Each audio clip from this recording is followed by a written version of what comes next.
ETF index mutual funds నేర్చుకుని stock మార్కెట్లో రాణించాలనుకుంటున్నారా? వెంటనే ఈ నెంబర్కి కాల్ చేయండి.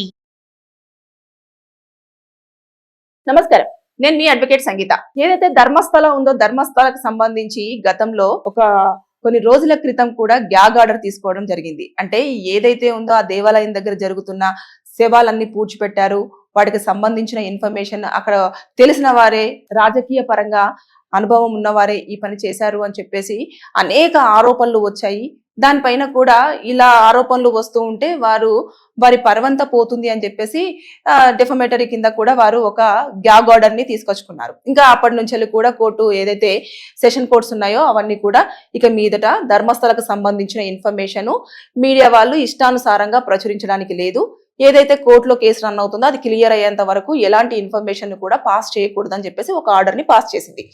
అయితే దీన్ని సవాల్ చేస్తూ ఒక యూట్యూబర్ హైకోర్టు, కర్ణాటక హైకోర్టులో అతను అపీల్ చేశారు. ఏమని అంటే, మేము అక్కడ జరుగుతున్న దాన్ని మాకు ప్రచారం చేయడానికి పర్మిషన్ ఇవ్వాలి, అక్కడ మీడియా ఫ్రీడమ్ అంతా కూడా కిల్ చేయడం కరెక్ట్ కాదు, మేము ఈ ప్రజలకు ఇన్ఫర్మేషన్ అంతా ఎప్పటికప్పుడు పాస్ చేయాలి కాబట్టి మాకు అవకాశం కావాలి అని చెప్పేసి హైకోర్టును ఆశ్రయించిన వెంటనే హైకోర్టు కూడా మొత్తము అన్ని రకాలుగా దర్యాప్తు చేసి తర్వాత నెక్స్ట్ అంతా పరిశీలించిన తర్వాత ధర్మస్థలకు సంబంధించిన గ్యాగ్ ఆర్డర్ ఉందో దాన్ని రద్దు చేయడం జరిగింది. అంటే ఇక మీదట మీడియా వారు స్వతంత్రంగా ప్రజలకు ధర్మస్థలలో ఏమి జరుగుతుంది అనే విషయాన్ని తెలియజేయడానికి అన్ని రకాల రైట్స్ ఉన్నాయి అంటూ కూడా హైకోర్టు తీర్పు వెలువరచడం జరిగింది. అది వెలువరిచింది కాబట్టి ఇక మీదట ధర్మస్థలలో అక్కడ జరిగిందే కాకుండా అక్కడ చుట్టుపక్కల వాళ్ళ ఉన్న విషయాలు ఏవైతే ఉన్నాయో అవన్నీ కూడా చాలా క్లియర్ గా మెన్షన్ చేయడానికి అన్ని ఎలిజిబిలిటీస్ ఉన్నాయి. అంతేకాకుండా ఇక్కడ మనం చూస్తూ ఉన్నాం కదా, ఏదైతే అక్కడ జరుగుతుందో ఇప్పుడు గతంలో పనిచేసిన మాజీ శానిటరీ వర్కర్ ఎవరైతే ఉన్నారో అతను రావడము, అక్కడ శవాలన్నీ కూడా నేనే స్వయంగా కొన్ని వందల కొద్ది శవాలను కూడా పాతి పెట్టడం జరిగింది. అందరూ కూడా మహిళలే, వారందరూ కూడా చాలా నగ్నంగా తీసుకురావడము, అలాగే చాలా దీనమైన స్థితిలో కూడా రావడం జరిగింది. వారి ఒంటి మీద కూడా అనేక గాయాలు, ఘాట్లు ఇవన్నీ కూడా ఉండడం జరిగింది అని చెప్పేసి ఇలా పలు ఆరోపణలతోటి ఒక కంప్లైంట్ అనేది ఇవ్వడం జరిగింది. దాని నేపథ్యంలోనే చాలా మీడియా వాళ్ళు కూడా ఇంకా అంటే ఉన్నది కాకుండా కొంచెం ఎక్స్ట్రాగా రాయడం వల్ల వారు కూడా కోర్టును అప్రోచ్ అవ్వడం జరిగింది. అక్కడ ఉన్న మంజునాథ స్వామి 800 సంవత్సరాల చరిత్ర కలిగిన మంజునాథ స్వామి ఆలయం కాబట్టి దాని రెప్యుటేషన్ అంతా వెళ్తుంది. అంతేకాకుండా దాని ధర్మకర్తలు ఎవరైతే ఉన్నారో వారి మీద కూడా లేనిపోని ఆరోపణలన్నీ వస్తున్నాయి కాబట్టి దాన్ని అలా చేయకూడదు అని చెప్పేసి అన్న ఉద్దేశంతో అప్పుడు సెషన్ కోర్టు కూడా ఇవన్నీ పరిశీలించిన తర్వాత గ్యాగ్ ఆర్డర్ ఇష్యూ చేశారు. ఇష్యూ చేసినప్పుడు ఇంకా మీడియా వాళ్ళందరూ కూడా దాని మీద చాలా ఆచితూచి చాలా ఇన్ఫర్మేటివ్ గా ఉంటేనే, అక్కడ ఇన్ఫర్మేషన్ ఉంటేనే దాన్ని ప్రచారం అనేది కొన్ని మీడియా వాళ్ళు మాత్రమే చేయడం జరిగింది. అంటే ఫుల్ ఫ్లెడ్జ్డ్ గా ఇన్ఫర్మేషన్ కరెక్ట్, అది 100% కరెక్ట్ అన్న ఇన్ఫర్మేషన్ పాస్ చేశారు. కానీ ఇక మీదట ఖచ్చితంగా మనము అక్కడ మీడియా వాళ్ళము జనాలకు చెప్పాల్సిన బాధ్యత మన మీద ఆధారపడి ఉంది. వారి గొంతును కానివ్వండి, వారి కళాన్ని కానివ్వండి మీరు ఆపడానికి లేదు అని చెప్పేసి హైకోర్టు చాలా క్లియర్ గా మెన్షన్ చేయడం జరిగింది. కాకపోతే అందులో ఒక పాయింట్ ఏమని మెన్షన్ చేశారు అంటే, ఇష్టానుసారంగా అంటే ఉన్నది ఉన్నట్టుగానే చూపించండి కానీ లేని దాన్ని మాత్రం కల్పితంగా చూపించొద్దు అనేది ఒకటే పాయింట్ చెప్పడం జరిగింది. అయితే తవ్వకాలు అతను ఏదైతే రాసిచ్చారో ఇక్కడిక్కడ స్పాట్స్ అని చెప్పేసి ఆయన కొన్ని స్పాట్స్ ని కూడా నేత్రావతి నది ఒడ్డున కానివ్వండి, తర్వాత ఒక గ్రామంకి వెళ్తున్న హైవే మీద కానివ్వండి, అలాగే ధర్మస్థలకు సంబంధించిన హైవే మీద కానివ్వండి, పాయింట్స్ అన్నింటినీ కూడా అతను గుర్తించడం జరిగింది. అంటే కొన్ని అక్కడ ఎన్ని సంవత్సరాలు, దాదాపుగా ఒక 19-20 సంవత్సరాల గ్యాప్ కాబట్టి ఆయనకు ఎక్కడైతే కరెక్ట్ గా అంటే కొన్ని గుర్తులు పెట్టుకున్నాడు అతను. అంటే నేను ఇక్కడ పాతి పెడుతున్నాను, దాని పక్కన ఒక రాయి ఉంది, ఆ రాయి ఇలా ఉంది, లేదంటే పక్కన చెట్లు ఉన్నాయి, చెట్లు ఇలా ఉన్నాయి అని చెప్పేసి ఏవైతే కొన్ని బండ గుర్తులు పెట్టుకున్నారో అక్కడికి మాత్రం అవి వెంటనే ఇమీడియట్ గా గుర్తుపెట్టడం, తర్వాత అక్కడ ఇది ఇక్కడ ఉంటుంది అని చెప్పేసి అలా తవ్వకాలు 1 రోజు 2 రోజులు అలా తవ్వుకుంటూ వెళ్తుంటే దాదాపుగా ఒక 6 స్పాట్లలో కూడా ఎంత తవ్వినా కూడా ఎలాంటి ఎముకలు కానివ్వండి, ఎలాంటి ఆనవాళ్ళు కూడా కనిపించలేదు. ఏదైతే 7-8 స్పాట్స్ ఉన్నాయో అక్కడ మాత్రము ఏదైతే అతను చూపించిన 7వ నెంబర్ స్పాట్ లో మాత్రం 2 మన కపాలాలు దొరకడం జరిగింది. అంటే 2 పుర్రెలు దొరికిన తర్వాత అవి కూడా మహిళలకు సంబంధించినవి అని చెప్పేసి వాళ్ళైతే ప్రాథమికంగా నిర్ధారించారు అధికారులు. అయితే అక్కడ ఏవైతే 30 ఎముకల దాకా దొరికాయి, తర్వాత అవన్నీ కూడా కలెక్ట్ చేసిన తర్వాత 8వ నెంబర్ దగ్గర కూడా అస్థికలు దొరికాయి.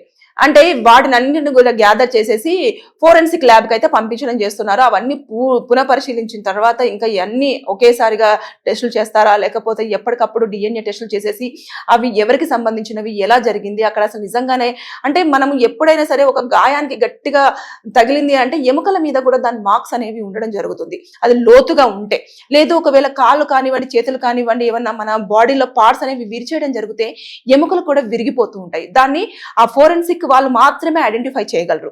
అంటే ఈ బాడీ ఎలా దానికి హామ్ చేశారు, దేని వల్ల చనిపోయారు అనేది వారికి ఎన్ని సంవత్సరాలైనా సరే ఆ DNA టెస్టులు చేసినప్పుడు ఖచ్చితంగా వారు ఫోరెన్సిక్ ల్యాబొరేటరీకి సంబంధించిన వాళ్ళు వారికి ఉన్న వేలల్లో కూడా క్యాలిక్యులేషన్ చేసి అన్ని చేసి వాటిని మనకు తెలియజేయడం జరుగుతూ ఉంటుంది. అయితే ఇప్పటి వరకు అయితే తవ్వకాలు ఇంకా కంటిన్యూ అవుతూనే ఉన్నాయి. అయితే ఇవన్నీ కూడా అక్కడ ఊరు వాళ్ళు కూడా చెప్తూ ఉన్నారు. కొంతమంది చూస్తూ ఉంటే వారి వాదన ఏమని వినిపిస్తున్నారంటే ఇవన్నీ కామన్ గా జరుగుతూనే ఉంటాయి, మీరు వందల శవాలు అంటున్నారు కానీ ఒక్కొక్కరు రాత్రి పూట కొంతమంది ఇంట్లో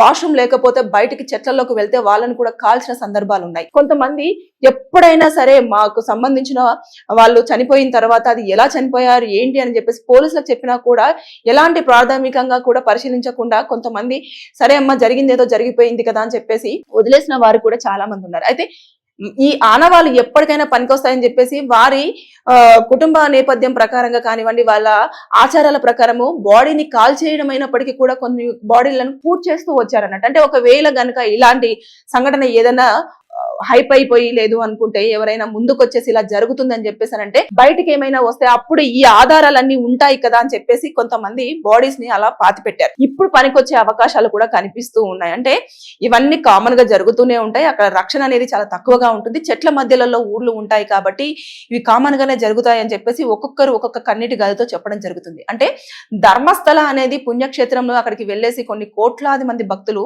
దేవుణ్ణి దర్శించుకుంటూ ఉంటారు, పుణ్యస్నానాలు చేస్తూ ఉంటారు. కానీ ఆ నది ఒడ్డునే చాలా అఘాయిత్యాలు, దారుణాలు జరుగుతూ ఉన్నాయి. కానీ ఇప్పటి వరకు దీనిపైన ఎవరు కూడా దృష్టి సారించలేదు. ఇప్పుడు మాత్రము చాలా మంది మీడియా వాళ్ళు ముందుకొచ్చి చెప్తున్నారు కానీ నిజమైన నిజాలు మాత్రం బయటికి రావట్లేదు. కొంచెం బయటికి వచ్చేలాగా చెయ్యండి, మా కుటుంబానికి న్యాయం చేయండి అని చెప్పేసి చాలా మంది కన్నీటి గాథలు అక్కడ వినిపిస్తూ ఉన్నాయి.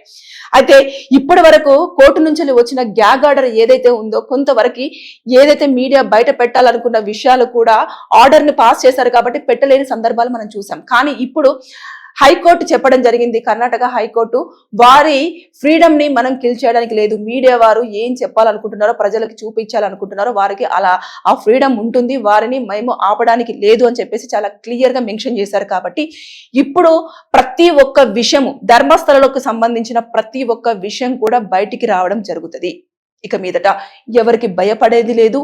కోర్టు కూడా అన్ని రకాలుగా చూసింది కాబట్టి అక్కడ జరిగే ప్రతి విషయాన్ని ప్రజలకు తెలియజేయండి అని చెప్పేసి మీడియాకు కూడా చెప్పడం జరిగింది. కాబట్టి ధర్మస్థలలో ఇప్పుడు ఎన్ని శవాలు పాతి పెట్టారు, అసలు నిజంగానే ఎక్కడెక్కడ పాతి పెట్టారు అనేది కూడా పూర్తి స్థాయిలో దర్యాప్తు జరగనుంది. అంతేకాకుండా సిట్ అధికారులు ఎవరైతే ఉన్నారో వారందరూ కూడా అంటే వర్షం పడుతున్నా కూడా వారు దాన్ని కేర్ చేయకుండా మరి తవ్వకాలు కంటిన్యూ చేస్తున్నారు. అంటే వాళ్ళు ఒక టైం డ్యూరేషన్ పెట్టుకుంటారు, ఆ డ్యూరేషన్ లోనే కంపల్సరీగా ఆధారాలన్నీ కోర్టులో సబ్మిట్ చేయాలి. కాబట్టి అతను ఆరోపణించారా లేకపోతే నిజంగానే అక్కడ జరిగింది అంటే కొన్ని ఆనవాళ్లు కనిపిస్తున్నాయి కాబట్టి ఖచ్చితంగా నిజంగానే జరిగింది అన్న నిర్ధారణకి వాళ్ళు పూర్తి స్థాయిలో రాలేకపోయినప్పటికీ కూడా ఆధారాలు అయితే కనిపిస్తున్నాయి. కాబట్టి అతన్ని కొంచెం ముందుగా నమ్మలేదు. ఏవైతే ఒక 6 స్పాట్స్ వరకు వెళ్ళినా కూడా ఇతను టైం వేస్ట్ చేస్తున్నాడా ఏంటి కొంపదీసి, లేకపోతే అనవసరంగా ఇతను చెప్పిన వాటిని మేము నమ్మేసి ఇంత అధికారులను కూడా పురమాయించేసి ఇక్కడ తవ్వకాలు జరుపుతున్నాము. దాదాపుగా ఒక 12 నుంచి 13 మంది కూలీలను తీసుకొచ్చేసి తవ్వడము, అది కాకుండా తవ్వుతున్న కొద్ది లోపలికి వెళ్ళకపోతే ఆ జేసీబీలను కానివ్వండి,